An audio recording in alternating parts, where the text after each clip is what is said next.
ॐ भद्रं कर्णेभिः शृणुयाम देवा भद्रं पश्येम्यक्षभिः यजत्राः स्थिरैरङ्गैस्तुष्टवागुंसस्तनूभिर्वशेम देवहितं यदायुः।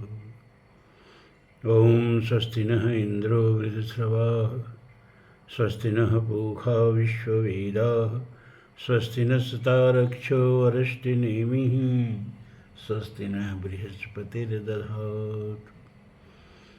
ॐ विश्वानि देवशवितुः दुरतानि पराशुः यद्भद्रं तन्नयाशु। ॐ सहनावतु सहनौ भुनक्तु सह वीर्यं करवावहै तेजस्विनावधीतमस्तु मा विद्विषावहै। ओम शांति शांति शांति। ओम धर्म प्राण सत्संग प्रेमी सज्जनों,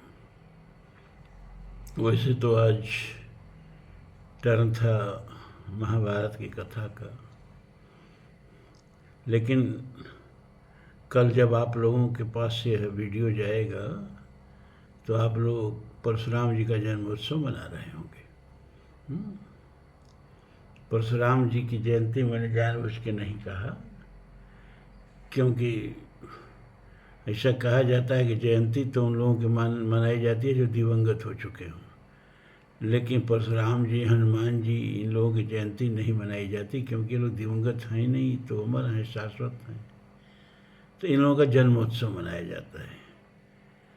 तो कल अक्षय तृतीया हिंदू तिथियों में, सनातन धर्म की तिथियों में सबसे प्रमुख, सबसे पवित्र तिथि अक्षय तृतीया होती है। उस अक्षय तृतीया को भगवान परशुराम जी का अवतार हुआ था, इसीलिए अक्षय तृतीया को परशुराम भगवान का जन्मोत्सव मनाया जाता है। तो हमने सोचा कि परशुराम जी पर ही क्यों न कुछ बातचीत की जाए।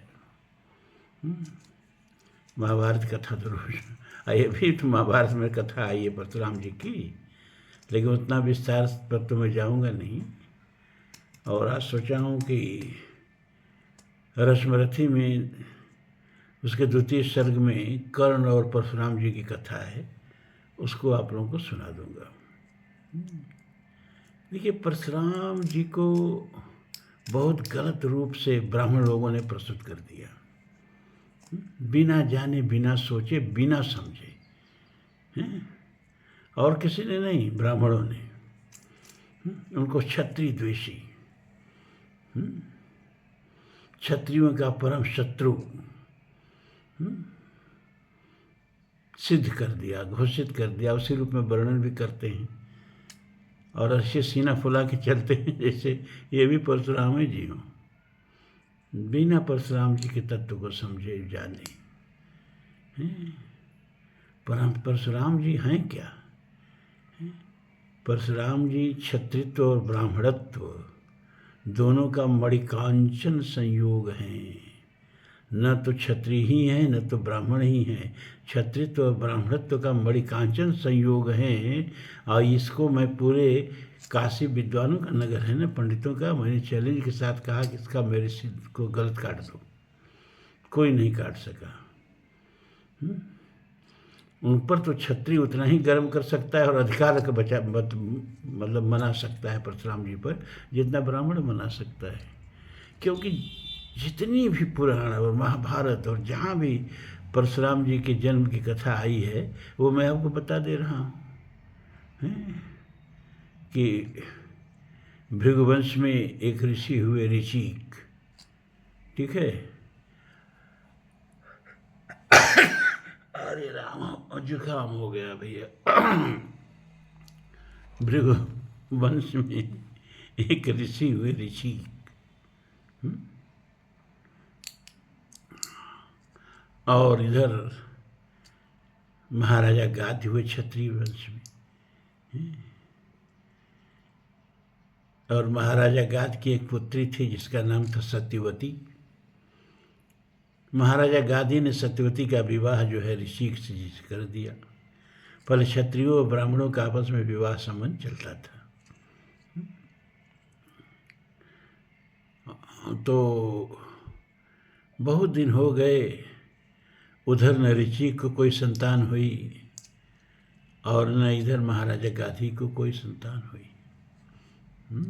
दोनों ने संतान ही हो गए। तो ऋषिक जो थे ना, वो आनुवांशिक विद्या के बहुत जानकार थे। उन्होंने 2 भ्रूण तैयार किए। तब उस भ्रूण को पौराणिक भाषा में हवि कहा जाता था, कि 2 हवि तैयार किए। हवि का मतलब क्या, खीर खाने से थोड़े बच्चा पैदा होता है। 2 भ्रूण तैयार किए, लेकिन पौराणिक ढंग से उसको इस तरह से लिखा जाता है, वो बात अलग की है ना। और वो 2 भ्रूण कैसे तैयार किए, कहीं न कहीं किसी न किसी स्पर्म से ही भ्रूण मतलब वो तैयार होता है, एम्ब्रियो, भ्रूण। तो एक क्षत्रिय तेज से भ्रूण तैयार किए और एक ब्रह्म तेज से, ब्राह्मण तेज से भ्रूण तैयार किए।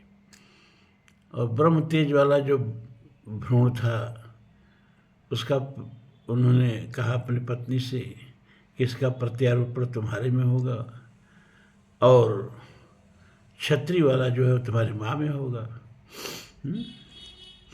लेकिन सत्यवती की माता माने महाराजा गाधी की पत्नी, उनको ये लगा कि अपनी पत्नी को, अरे मेरी बेटी को, अरे सत्यवती को बढ़िया भ्रूण तैयार किए होंगे, बढ़िया शुक्राणु से, बढ़िया स्पर्म से। हमारा हमको हो सकता है थोड़ा कम तैयार किए हों। तो उन्होंने अपनी बेटी से कहा, ये बेटी हमारा वाला भ्रूण तुम प्रत्यारोपित करा लेना, तुम्हारा वाला हम करा लेंगे। और यही हुआ।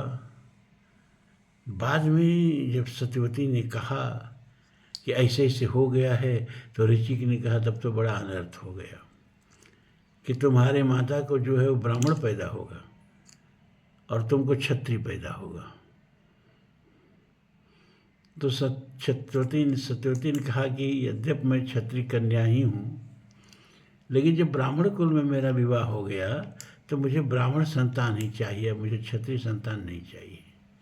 जैसे भी हो इस भ्रूण को रोकिए और मेरे अंदर ब्राह्मणत्व का भ्रूण स्थापित करिए।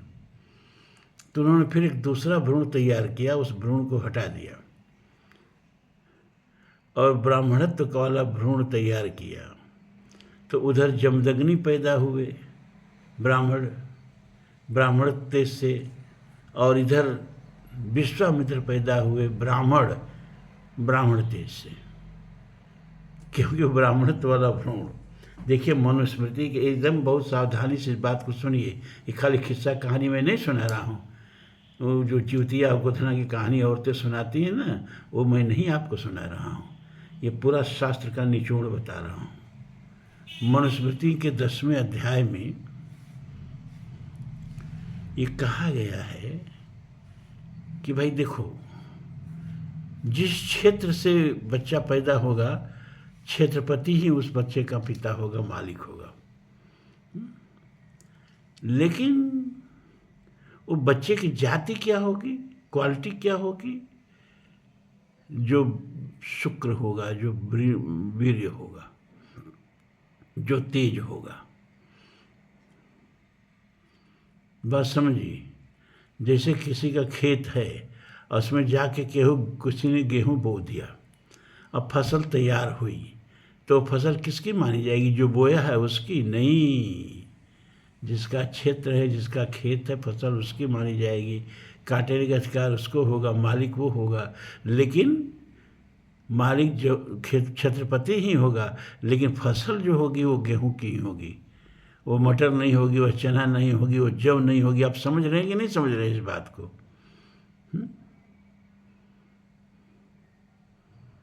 तो क्षेत्र जो था महाराजा गाधी का था, लेकिन जो बीज था वो ब्राह्मणत्व का था। तो जो पुत्र पैदा हुआ उसका पिता महाराजा गाधी ही हुए। लेकिन वो जो बीज जिसका था, फसल वही न हुई।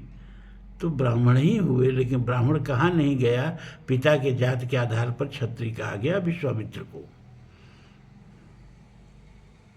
लेकिन ये ब्राह्मणत्व का ही बीज था कि उस क्षत्रिय बालक ने, क्षत्रिय बालक अब कहना पड़ रहा है क्यों, क्योंकि क्षत्रिय के खेत से क्षेत्र से पैदा हुए उस क्षत्रिय बालक ने सारे वेदों की माता गायत्री का दृष्टा हुए। गायत्री वेद मात्र, और उसका दृष्टा कौन हुए, विश्वामित्र हुए।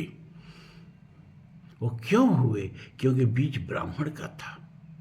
इस बात को ठीक से सुनिए, और हिंदुस्तान में नहीं पूरे वर्ल्ड में कोई भी इसको गलत काट देगा तो फिर मुझे सुनना ही बंद कर दीजिएगा। तो विश्वामित्र प्रकृति से, जैसे गेहूं है तो गेहूं मलकाना दूसरे का हो गया, तो बच्चा तो है ब्राह्मण लेकिन मलकाना क्षत्रिय का हो गया। लेकिन गुण कहाँ जाएगा, गुण तो ब्राह्मणत्व का रहा, और उसने वेद की माता गायत्री का दर्शन किया। ओम भूर्भुवः स्वः तत्सवितुर्वरेण्यं भर्गो देवस्य धीमहि धियो यो नः प्रचोदयात्। ये गरिमा वशिष्ठ को नहीं प्राप्त हुई, ये गरिमा विश्वामित्र को प्राप्त हुई। तो विश्वामित्र क्या थे, तेज ब्राह्मण का, क्षेत्र क्षत्रिय का। तो ब्राह्मण और क्षत्रिय का मणिकांचन संयोग विश्वामित्र का व्यक्तित्व था। इसलिए विश्वामित्र जैसा कोई नहीं हुआ। अरे कौन ऐसा होगा जो वेदों की माता का आप दर्शन कर ले, वेद के माता दे दे। गायत्री मंत्र का दृष्टा कोई दूसरा हुआ क्या, विश्वामित्र जैसा कोई नहीं हुआ। और इधर जमदग्नि हुए। लेकिन कहा ऋषि ने कि एक बात है भैया, ये वंश जो आज हम इसको नकार रहे हैं, इस भ्रूण को, अब ये हमारे रक्त में घुल गया है, हमारे वंश के रक्त में घुल गया, हमारा जीन्स बन गया है, और ये हमारे वंश में आएगा जरूर, इसको कोई रोक नहीं सकता। तुम्हारे गर्भ से नहीं आएगा, तुम्हारे पौत्र के रूप में आएगा। और वही हुआ, जमदग्नि के सबसे छोटे पुत्र के रूप में वह क्षत्रिय आ गया। कोई भी जवान मेरा पकड़ ले पूरा हिंदुस्तान में, किसी से पूछना जाके, तेज किसका है, क्षत्रिय का है, क्षेत्र किसका है, ब्राह्मण का है। पैदा कौन हो रहा है, परशुराम। उधर तेज किसका है, ब्राह्मण का है, क्षेत्र किसका है, क्षत्रिय का है। पैदा कौन हो रहा है, विश्वामित्र। इधर तेज किसका है, क्षत्रिय का है, क्षेत्र किसका है, ब्राह्मण का है, जमदग्नि का है। पैदा कौन हो रहा है, परशुराम। तो उधर परशुराम में क्षत्रित्व और ब्राह्मणत्व दोनों का मणिकांचन संयोग है। उधर विश्वामित्र में क्षत्रित्व और ब्राह्मणत्व दोनों का मणिकांचन संयोग है। और एक और व्यक्ति है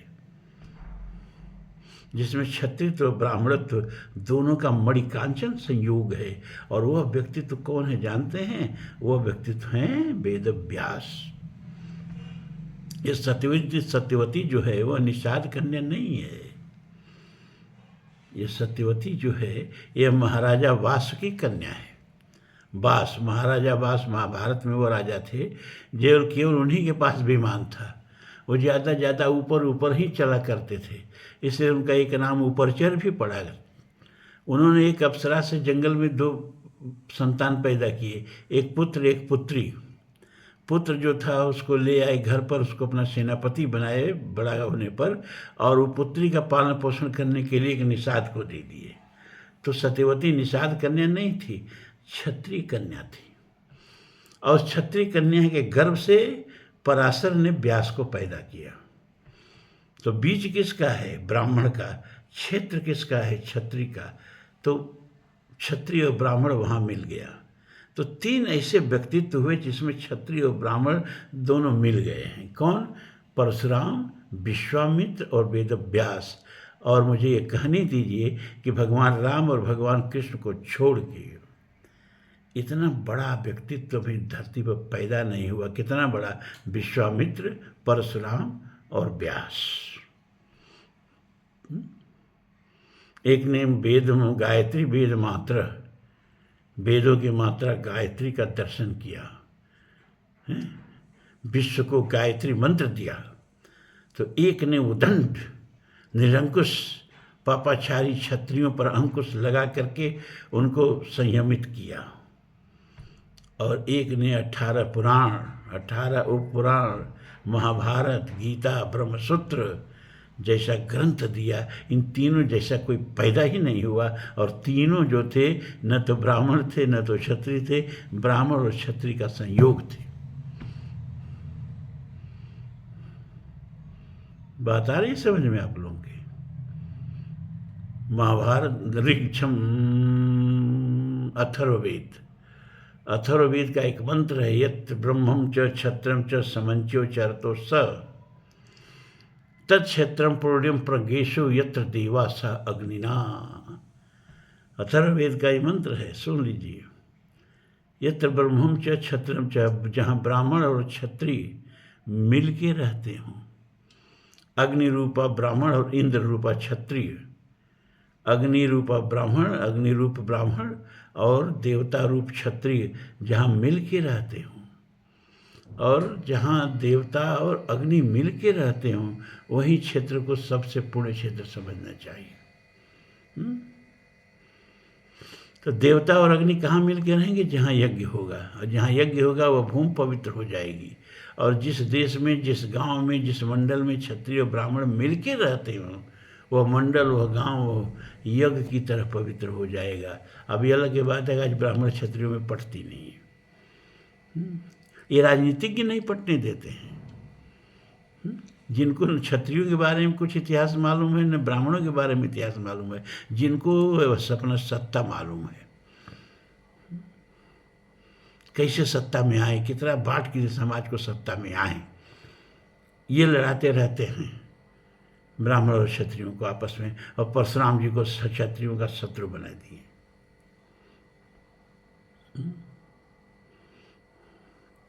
अरे परशुराम जी ने 3 ही शिष्य बनाए, और मैं साबित कर सकता हूं कि तीनों क्षत्रिय थे।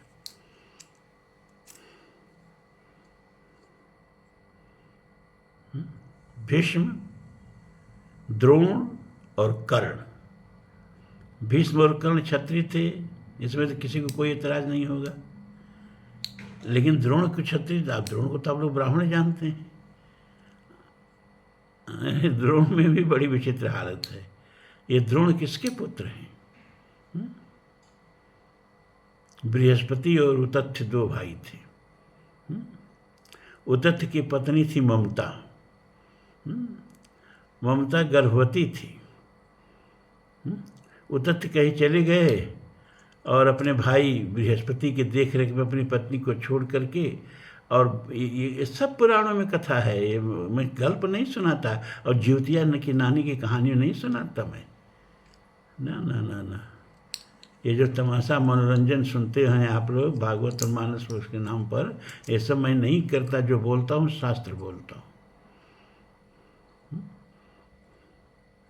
तो बृहस्पति ने जबरदस्ती बलात्कार किया ममता से, तो गर्भस्थ शिशु ने उसका विरोध किया। जब विरोध किया तो उन्होंने उसे श्राप दे दिया, जाओ अंधे हो जाओ। तो बालक जो पैदा हुआ अंधा पैदा हुआ, और उस बालक को न तो उतथ्य ने स्वीकार किया और न तो बृहस्पति ने स्वीकार किया। तो देवताओं ने उस बालक का भरण पोषण किया, इसीलिए उसका नाम भरद्वाज रखा गया है। और महाराजा दुष्यंत के पुत्र, दुष्यंत के पुत्र दुष्यंत यानी भरत, वह निसंतान थे, तो उनको गोद दे दिया गया। उस भरद्वाज जी को गोद दे दिया गया। किसको? भरत जी को। कौन? किस भरत को? दुष्यंत कुमार के पुत्र भरत को, शकुंतला के पुत्र भरत को। अब थे तो ब्राह्मण बालक भरद्वाज, लेकिन जो गोद ले लिया तो कौन जात हो गए? गोद लिया हुआ ब्राह्मण क्या माना जाएगी, कि जात क्या मानी जाएगी? गोद लिए हुए ब्राह्मण बालक की जो गोद लेगा उसी की जात मानी जाएगी। और भरत क्षत्रिय थे, तो भरद्वाज ब्राह्मण पुत्र होते हुए भी जब गोद ले लिया भरत ने, तो क्या हो गए? क्षत्रिय हो गए।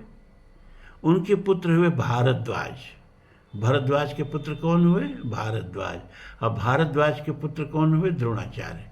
अब सोचते रहिए कि द्रोणाचार्य क्षत्रिय हैं कि ब्राह्मण हैं।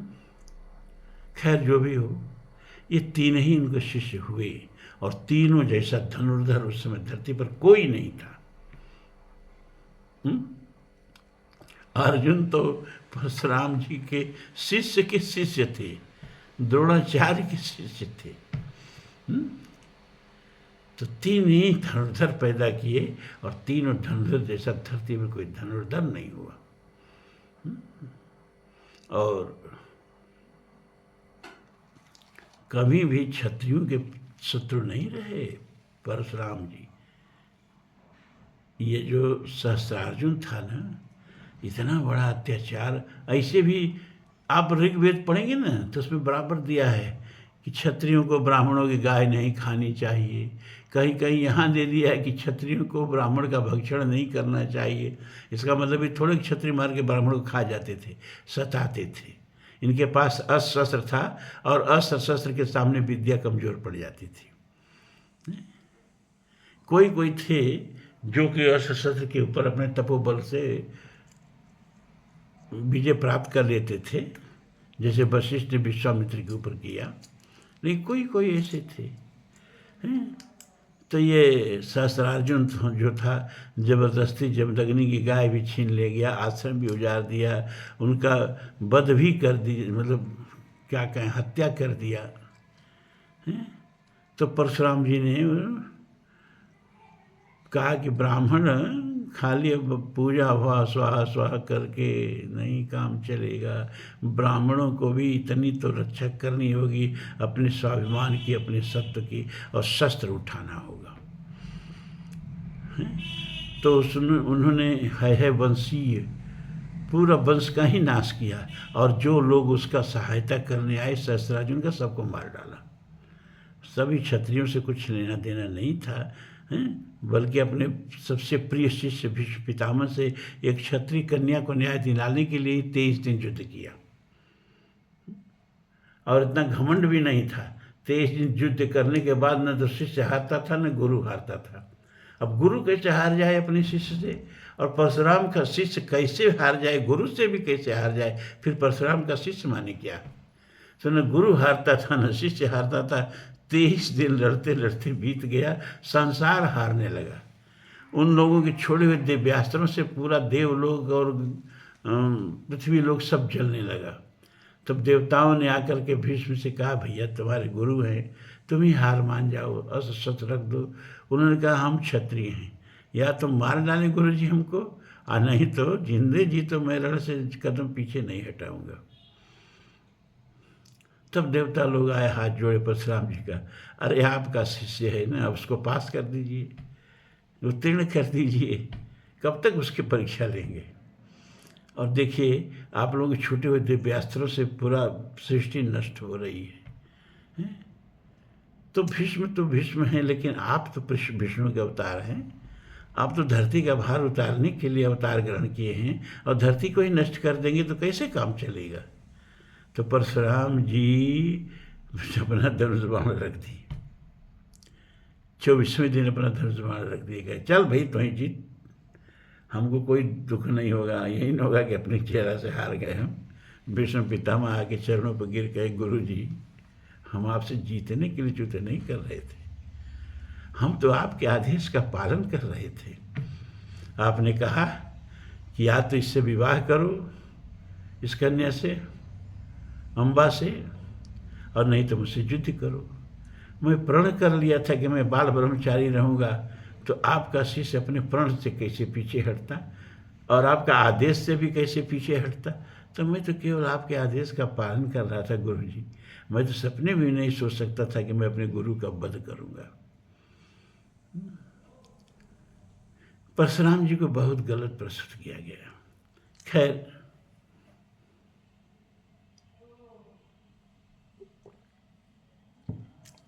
अब ये कर्ण और परशुराम जी का प्रसंग मैं सुना दे रहा हूँ। थोड़ा भी आज का एपिसोड थोड़ा लंबा होगा, थोड़ा सा लंबा होगा। परशुराम जी के लिए थोड़ा समय दे दीजिए आप लोग।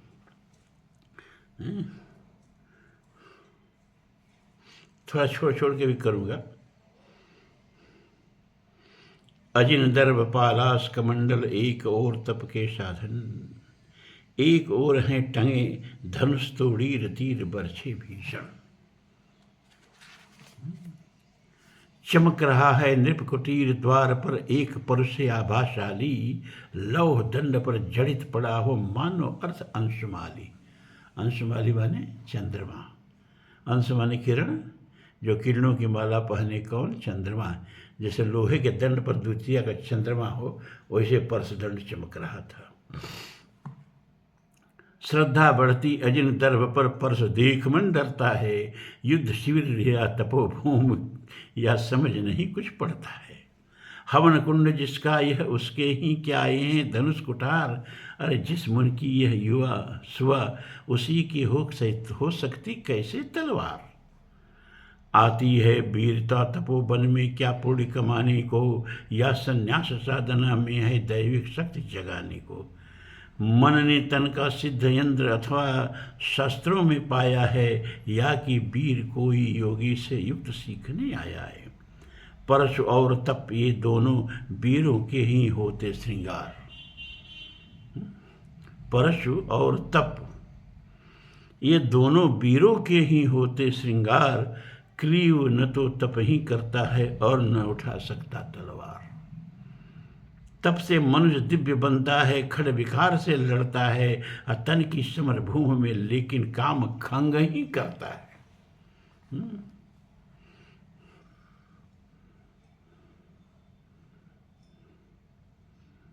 किंतु कौन नर तपोनिष्ठ है यहाँ धनुष धरने वाला, एक साथ यज्ञाग्नि और अस की पूजा करने वाला। कहता है इतिहास जगत में हुआ एक ही नर ऐसा, रण में कुटिल काल समक्रोधी, तप में महासूर्य जैसा। मुख में वेद पीठ पर तर्कस, कर में कठिन कुठार विमल, शाप और सर दोनों थे जिस महर्षि के संबल। यह कुटीर है उसी महामुनि परशुराम बलशाली का, अभ्युग के परम पुनीत वंशधर व्रती वीर प्रणपाली का। हाँ हाँ वहीं कर्ण की जांघों पर अपना मस्तक धरकर, सोए हैं तरवर के नीचे आश्रम में किंचित हटकर। पत्तों से छन छन कर मीठी धूप माघ की आती है, अब पड़ती मुन की सगी देह पर और थकान मिटाती है। कर्ण मुग्ध हो भक्ति भाव में मगन हुआ सा जाता है, कभी जटा पर हाथ फेरता पीठ कभी सहलाता है। चढ़े नहीं चीटियां बदन पर, पड़े नहीं तृणपात कहीं, कर्ण सजग है उचड़ जाए गुरुवर की कच्ची नींद कहीं। वृद्ध देह तप से कृष छाया, उस पर आयुर संचालन, हाय पड़ा श्रम भार देव पर, असमय यह मेरी कारण। किंतु वृद्ध होने पर भी अंगों में है क्षमता कितनी, और रात दिन मुझ पर दिखलाते रहते ममता कितनी। कहते हैं वो वत्स पुष्टिकर भोग न यदि तू खाएगा, मेरे शिक्षण की कठोरता को कैसे सह पाएगा। अनगामी यदि बना कहीं तू, खान पान में भी मेरा सूख जाएगा लहू, बचेगा हड्डी भर ढांचा तेरा। जरा सोच कितनी कठोरता से मैं तुझे चलाता हूँ, और नहीं तो एक पाव दिन भर में रक्त जलाता हूँ। इसकी पूर्ति कहाँ से होगी बना अगर तू सन्यासी, इस प्रकार तो चबा जाएगी तुझे भूख सत्यानाशी। पत्थर सी हो मांसपेशियाँ लोहे से पुष्दंड भय, नस नस में हो लहर आग की तभी जवानी पाती जय। विप्र हुआ तो क्या रखेगा रोक अभी से खाने पर, कर लेना घनघोर तपस्या वह चतुर्थ के आने पर। दरअसल ब्राह्मण बन के गया था हमसे, क्योंकि भीष्म के बाद उन्होंने कहा कि अब हम क्षत्रियों को शिष्य नहीं बनाएंगे। तो कर्ण अगर क्षत्रिय बन के जाता तो उसको शिष्य नहीं बनाते, तो ब्राह्मण बन के तो ही कह रहे हैं कि विप्र हुआ तो क्या। वो जानते थे कि ब्राह्मण बालक है, ब्राह्मण का है धर्म त्याग पर क्या, बालक भी त्यागी हो, जन्म सात शिरोंश वृत्ति, वे ही क्या अनुरागी हो। शिरोंश वृत्ति, शील और उच्च। शील कहते हैं जब फसल कट जाती है और जो दाने झड़े रह जाते हैं, उस गिरे हुए दानों को सिल कहते हैं। उन सिल को जो बीन करके अपना भोजन का जीविका का काम चलाए उसको ब्राह्मण कहते हैं। और ऊंच कहते हैं जब बाजार उठ जाए और इसके बाद जो वहाँ अन्न पड़ा रह जाए, उस अन्न को बीन करके जो अपना वृत्ति चलाए, सिलोंछ वृत्ति उसको कहते हैं। क्या विचित्र रचना समाज की, गिरा ज्ञान ब्राह्मण घर में, अब मोती वर्षा वैश्य विश्व में, पड़ा खंग क्षत्रिय कर में। खंग बड़ा उद्धत होता है, उद्धत होते हैं राजे, इसीलिए तो सजा बजाते रहते हैं वे रण में बाजे। और करे ज्ञानी ब्राह्मण क्या, अस विहीन मन डरता है, राजा देता मान भूप का वह भी आदर करता है। सुनता कौन यहाँ ब्राह्मण की, करते सब अपने मन की, डुबो रही शोणित में भूखी भूपों की लिप्सा रण की। और रण भी किस लिए, नहीं जग से दुख दैन्य मिटाने को, पर शोषक पदभ्रांत मनुष्य को नहीं धर्म पर लाने को। रण केवल इसलिए कि राजे और सुखी हों, मानी हों, और प्रजाएं मिले उन्हें और वो अधिक अभिमानी हों। रण केवल इसलिए कि वे कल्पित अभाव से छूट सकें, अब बड़े राज्य की सीमा जिससे अधिक जनों को लूट सकें। देखिए इसी सब के विरुद्ध परशुराम जी ने शस्त्र उठाया। रण केवल इसलिए कि सत्ता बढ़े, नहीं पत्ता डोले। भूपों के विपरीत न कोई कहीं कभी कुछ भी बोले। ज्यों ज्यों मिलती विजय अहंग नरपति का बढ़ता जाता है, और जोर से वह समाज के सिर पर चढ़ता जाता है। अब तो है यह दशा कि जो कुछ है वह राजा का बल है, ब्राह्मण खड़ा सामने केवल लिए शंख गंगा जल है। कहाँ तेज ब्राह्मण में अब वे की राजा को रोक सके, धरे कुपथ पर जब ही पाओ वह लक्षण उसको टोक सके। और कहे भी तो ब्राह्मण की बात कौन सुन पाता है, यहाँ रोज राजा ब्राह्मण को अपमानित करवाता है। चलती नहीं यहाँ पंडित की, चलती नहीं तपस्वी की, जब पुकारती प्रजा रात दिन राजा जय यशस्वी की। तो सिर था जो सारे समाज का वही अनादर पाता है। सिर कौन है? ब्राह्मण। सिर था जो सारे समाज का वही अनादर पाता है, जो भी खिलता फूल भुजा के ऊपर चढ़ जाता है। भुजा कौन? क्षत्रिय। कहा कितना उल्टा हो कि कोई फूल सिर पर न चढ़ा के भुजाओं पर चढ़ाने लगे। चारों ओर लोभ की ज्वाला, चारों ओर भोग की जय, अब पाप भार से दबी धसी जा रही धरा पल पल निश्चय।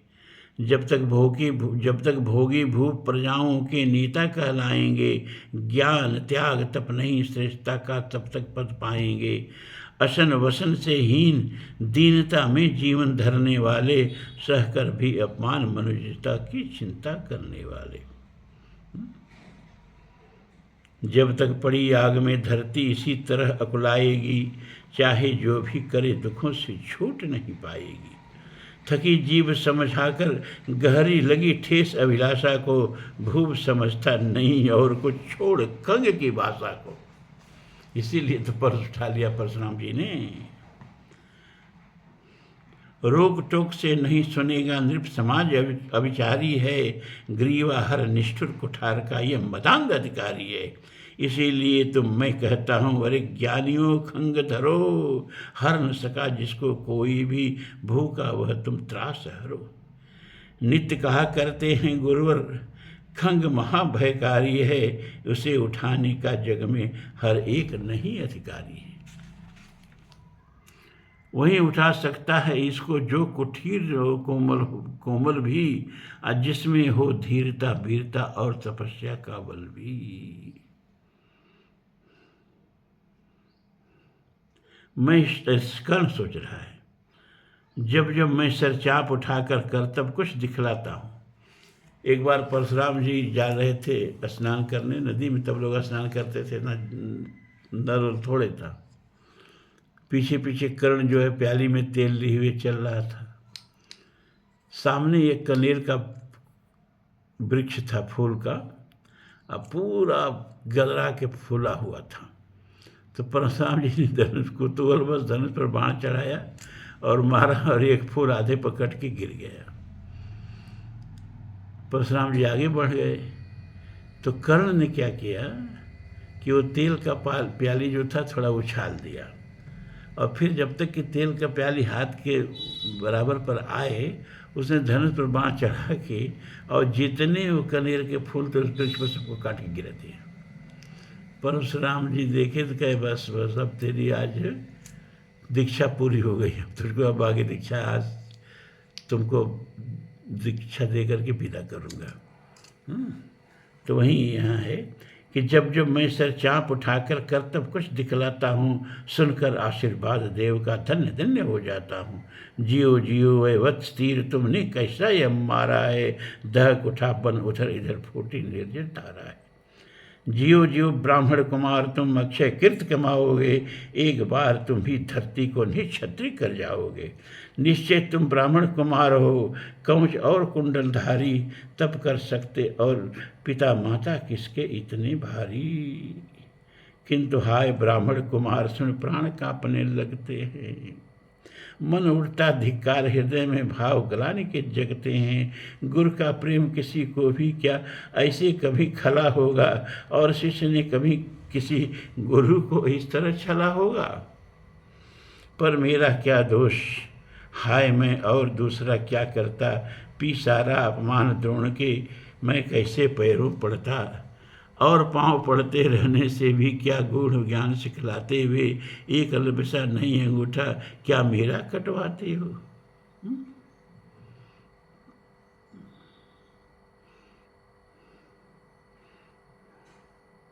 कौन जन्म लेता किस कुल में, आकस्मिक ही है यह बात। छोटे कुल का पर किंतु यहाँ होते सब भी कितनी आघात। हाय जात छोटी है तो फिर सभी हमारे गुण छोटे, जात बड़ी है तो बड़े बने हुए रहे लाख छोट चाहे खोटे।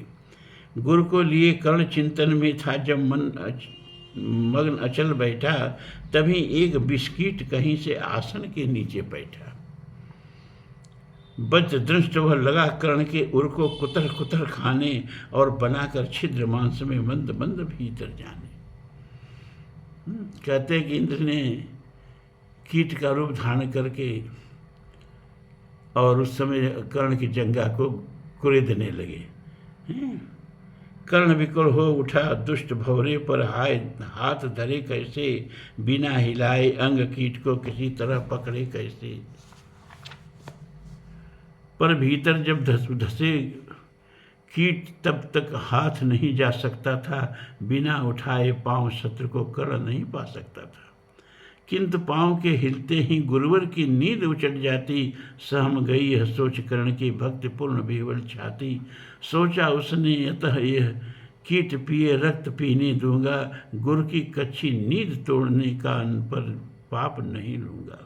बैठा रहा अचल आसन से कर्ण बहुत मन को मारे, आह निकाले बिना शिला की सहनशीलता को धारे। किंतु लहू की गर्म धार जो सहसा आने लगी तन में, परशुराम जग पड़े रक्त को देख हुए विस्मित मन में। कर्ण झपट कर उठा इंगितों में गुरु से आज्ञा लेकर, बाहर किया कीट को उसने छत में से उंगली देकर। परशुराम बोले शिव शिव तुमने यह की मूर्खता बड़ी, सहता रहा अचल जाने कब से ऐसी वेदना कड़ी। तनिक लजा कर कहा कर्ण ने, नहीं अधिक पीड़ा मुझको, महाराज क्या कर सकता है यह छोटा कीड़ा मुझको। मैंने सोचा हिला डुला तो वृथा आप जग जाएंगे, क्षण भर को विश्राम मिला तो ना कहीं उसे गवाएंगे। निश्चल बैठा रहा सोचा यह कीट स्वयं उड़ जाएगा, छोटा सा यह जीव मुझे कितनी पीड़ा पहुंचाएगा।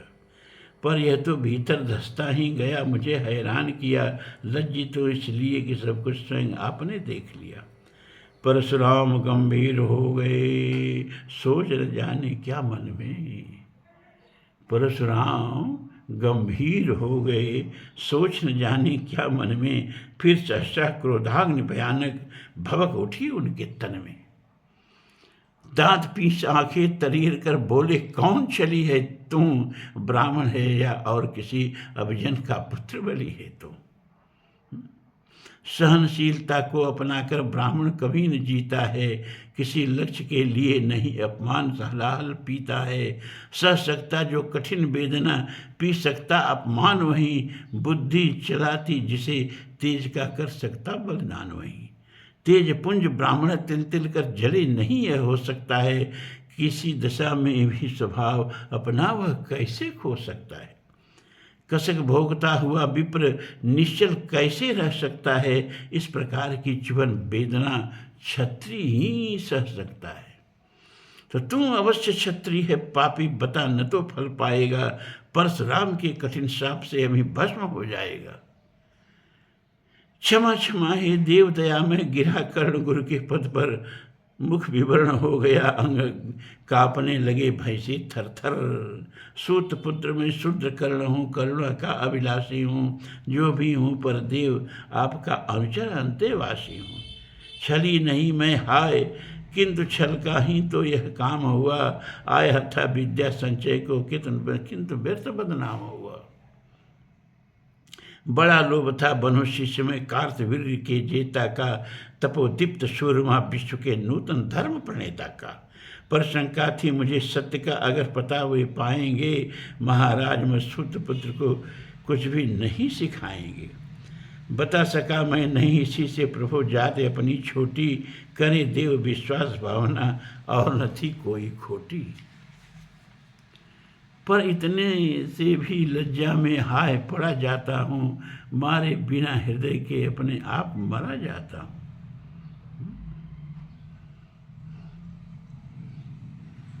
लिपट गया गुरु के चरणों में। विकल कर्ण इतना कहकर दो कड़िकाएं गिरी अश्रु के गुरु की आंखों से बहकर। बोले, हाय कर्ण, तू ही प्रतिभट का नामी है। निश्चल सका धातराष्ट्र का, विश्व विजय का कामी है। अब समझा किस लिए राधाधुन तू वैसा श्रम करता था। मेरे शब्द शब्द को मन में क्यों सी पीछा धरता था। देखिए अगणित शिष्य द्रोण को भी कर्तव्य कुछ सिखलाया, पर तुझसा जिज्ञासु आज तक कभी नहीं मैं नहीं पाया। तूने जीत लिया था मुझको निज पवित्रता के बल से। क्या था पता लूटने आया है मुझको तू छल से। किसी और पर नहीं किया वैसा स्नेह मैं करता था। सोने पर थी धनुर्विद का ज्ञान कान में भरता था।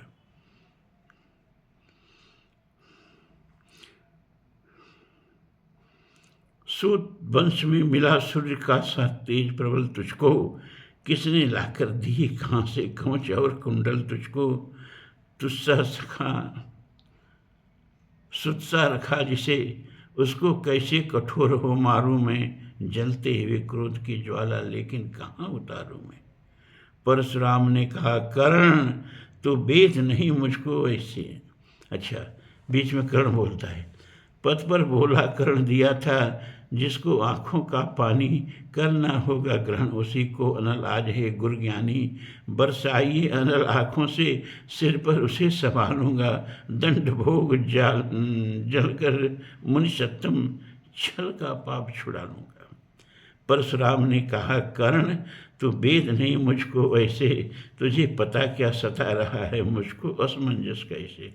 पर तूने छल किया, दंड उसका अवश्य ही पाएगा। परशुराम का क्रोध भयानक निष्फल कभी न जाएगा। माना लिया था पुत्र इसी से प्राण दान, तो मान लिया था पुत्र इसी से प्राण दान तो देता हूँ। पर अपनी विद्या का अंतिम चरम तेज हर लेता हूँ। सिखलाया ब्रह्मास्त्र तुझे जो काम नहीं आएगा। है यह मेरा शाप, समय पर उसे भूल तो जाएगा। जाओ जाओ कर मुझको बिल्कुल असंग हो जाने दो, बैठ किसी एकांत कुंज में मन को स्वयं बनाने दो। भय है तुम्हें निराश देकर, छाती कहीं न फट जाए, फिरा न लूं अब शाप, पिघल कर बाणी नहीं उलट जाए। इस प्रकार कह परशुराम ने फिरा लिया आनंद अपना, जहाँ मिला था वहीं कर्ण का बिखर गया सारा सपना। छूकर उनका चरण कर्ण ने अर्घ्य अश्रु का दान किया, और उन्हें जी भर कर निहार कर मंद मंद प्रस्थान किया। तो परशुराम के चरणों की धूल लेकर, उन्हें अपने हृदय की भक्ति देकर, निराशा से बिखर टूटा हुआ सा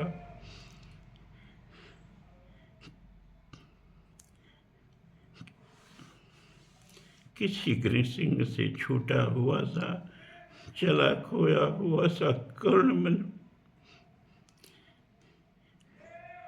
कि जैसे चांद चलता होगा। तो ये परशुराम जी के जन्मोत्सव पर छोटी सी भेंट आप लोगों के नाम। ओम पूर्णमदः पूर्णमिदं पूर्णात् पूर्णमुदच्यते पूर्णस्य पूर्णमादाय पूर्णमेवावशिष्यते। सर्वे भवन्तु सुखिनः, सर्वे सन्तु निरामयाः, सर्वे भद्राणि पश्यन्तु मा कश्चित् दुःखभाग् भवेत्। असदो मा सद्गमय तमसो मा ज्योतिर्गमय मृत्योर्मामृतम् गमय। दरअसल कथा कहने में मेरे साथ प्रॉब्लम होती है, मैं उस क्षण को जीने लगता हूँ, उस क्षण को जीने लगता हूँ। इसीलिए कर्ण की आंखें जितनी भर आई उतनी मेरी भर आई। इसीलिए मैं जल्दी कथा कहना नहीं चाहता। ज्ञान की बातें करने में बड़ा आनंद आता है, कम से कम आंखों में आंसू तो नहीं आते। आज इतना ही।